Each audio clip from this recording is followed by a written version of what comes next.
patrol ng Philippines.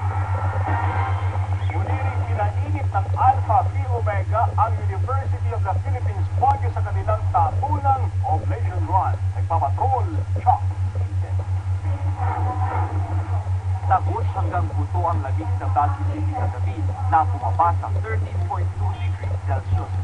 Pero hindi nito napigilan ang 20 miyembro ng Alpha Phi Omega Fraternity na tumakbo ng upod-upad sa Oblation Grounds ng University of the Philippines, Baguio. Kasama dito si Andrew. Ine-enjoy na lang namin yung lamig at yung uniqueness ng Oblation Run ng UP Baguio. Ang ilan may sakit ang mukha at maselang bahagi ng katawan.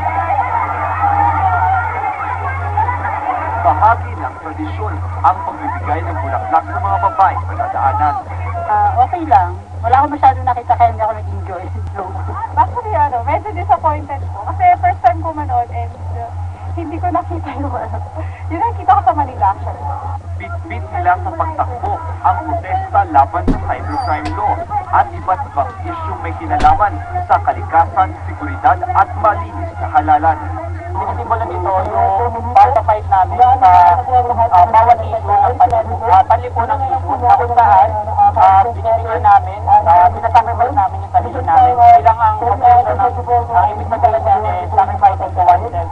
Ito ay simbolo ng offering, pag-alay, at kalayaan, no? Academic freedom. So hindi yan mawawala doon sa taunang selebrasyon. Ito'y bahagi ng pasiklaban ng UP Baguio at ika-87 anibersaryo ng APO. Chuck Vincent, Patrol ng Naiintrigue ko sa interview.